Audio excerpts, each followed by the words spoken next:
नमस्ते प्यारे दोस्तों, ढोले बोले में आपका स्वागत है। और एक बार फिर से बहुत ही प्यारे कलाई बैंड निर्देश, एक वास्तव में प्यारा दोस्ती बैंड, इस बार 2 रंगों में हैकल किया हुआ। मूल रूप से बहुत आसान चीज है। एक धागा सक्रिय रूप से बुना जाएगा, दूसरा बस साथ चलता रहेगा या हमेशा ऊपर रखा जाता है। मैंने इसे एक बार गुलाबी और नीले रंग में इस्तेमाल किया और बहुत प्यारा। जैसा कि मुझे लगता है एक उत्कृष्ट संयोजन। और निश्चित रूप से ये कैसे काम करता है, मैंने किस प्रकार का ऊन उपयोग किया है, यह सब आप अब देख सकते हैं। इसका आनंद लें।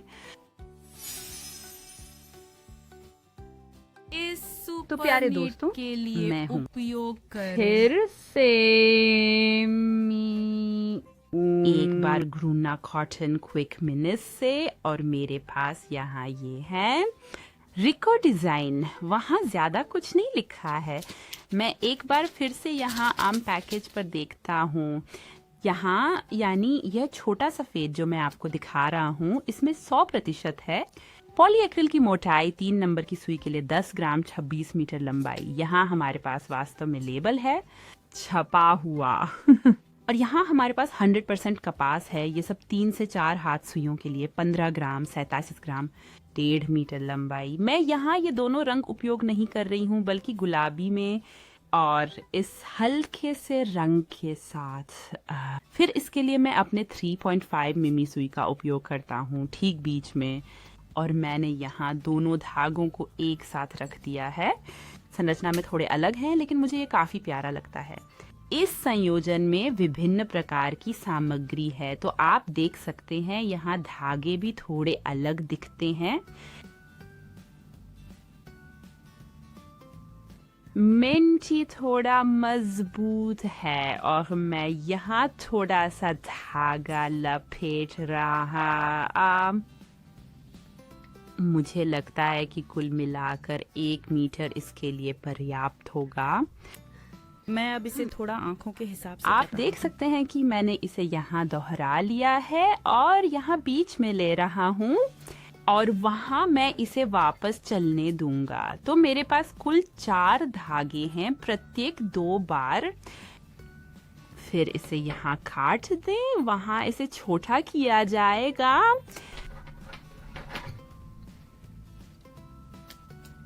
तो यह गोले एक तरफ हो सकते हैं और मेरे पास यहाँ मेरा शुरुआती लूप है। तो दोनों धागों को एक साथ लूप में यहाँ, और इस हिस्से को मैं एक बार में ही हाथ में लेता हूँ। फिर मैं इसे अपनी उंगलियों के चारों ओर इस तरह से रखता हूँ। इससे यथासंभव तंग रखें। फिर धागा यहाँ, सभी चारों से एक बार सावधानी से उठाएं और बस देखें कि यह गांठ बहुत बड़ी न हो। और फिर आप वास्तव में क्रॉशेटिंग शुरू कर सकते हैं। मैंने अब अपनी सुई पर सभी 4 धागे रख दिए हैं। आई नामी। और अब मैं अपनी सुई से सब कुछ निकाल रही हूँ। यह वास्तव में सुई से बड़ा है, इसलिए यह बहुत तंग हो जाता है। लेकिन अब मैं ऐसा लगातार नहीं कर रही हूँ। अब मैं धागों को अलग कर रही हूँ। इससे मेरे पास नीचे गुलाबी लाइन और ऊपर की ओर पुदीना रंग की लाइन है। मैं होशियार व्यक्ति को हाथ में लेता हूँ, इससे कोई फर्क नहीं पड़ता कि आप किसे लेते हैं। और फिर मैं गुलाबी धागा सुई के ऊपर रखूंगा और दोनों को एक बार उतार देता हूँ। इसलिए मुझे यहाँ यह गुलाबी रस्सी और यहाँ दाईं ओर आंतरिक रेखा मिलती है। फिर से धागा ऊपर से लाइन और खींचो। यहाँ दाईं तरफ मिंट में सब कुछ, फिर से यहाँ बाईं तरफ सब कुछ पिंक में। धागा फिर से ऊपर रख दें, फिर से निकालें, बस दोनों के माध्यम से खींचें और मुझे फिर से वही प्रभाव मिलता है। मैं आपको फिर से दिखाता हूँ। धागा ऊपर रख दें और दूसरे को दोनों के माध्यम से खींचना। और मैं इसे एक बार घुमाकर आपको पीछे से दिखाता हूँ। यहाँ हमारे पास एक छोटी सी लहर है गुलाबी रंग में, उसके नीचे वो मिंट वाला। और फिर इसे दूसरी तरफ से इसलिए हमेशा गुलाबी धागे को ऊपर रखें, फिर से खींचें और हर समय बस इसे बहुत सरलता से जारी रखें। तो ये एक बहुत ही सरल काम है।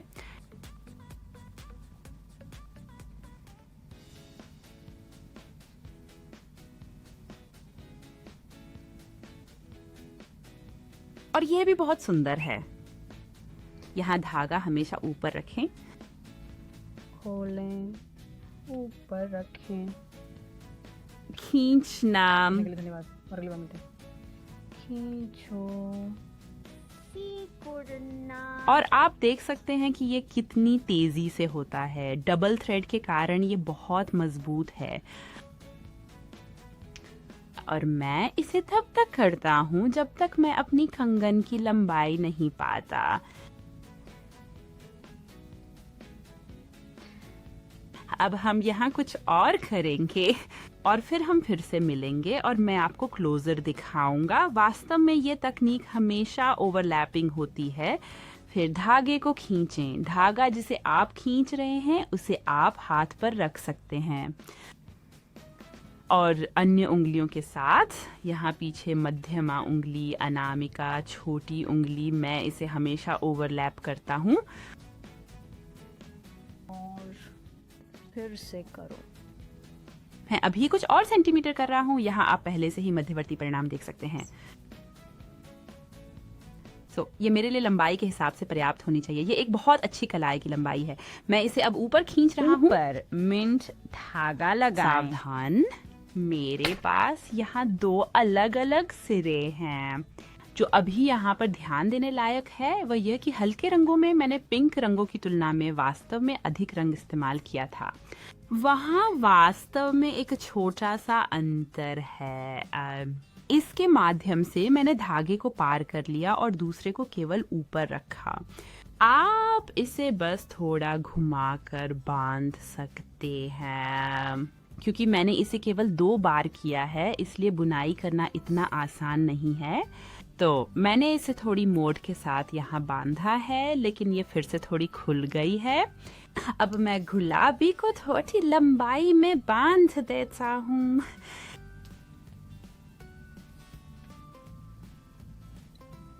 ताकि यह लगभग यहाँ समान लंबाई प्राप्त करे। यह ठीक बैठता है। यहाँ बस एक बार खींचें, फिर मैं दोनों धागों को काट दूंगा। और फिर यहाँ पर मैंने यहाँ पाश छोड़ दिया है। बस एक सिरे को खींचो, दूसरे को बांधो और अब ये ब्रेसलेट थोड़ा मुड़ गया है।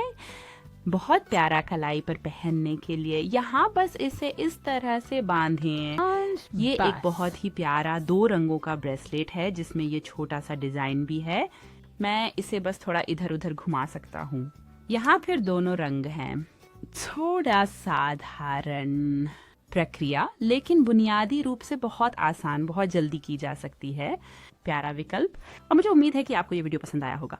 वीडियो और ब्रेसलेट फिर से गिरा और मजेदार था। अगर ऐसा है तो ऊपर अंगूठा दें, सब्सक्राइब करें, घंटी को सक्रिय करना ना भूलें और फिर हम अगले बार टोल वॉले में मिलेंगे। तब तक अलविदा।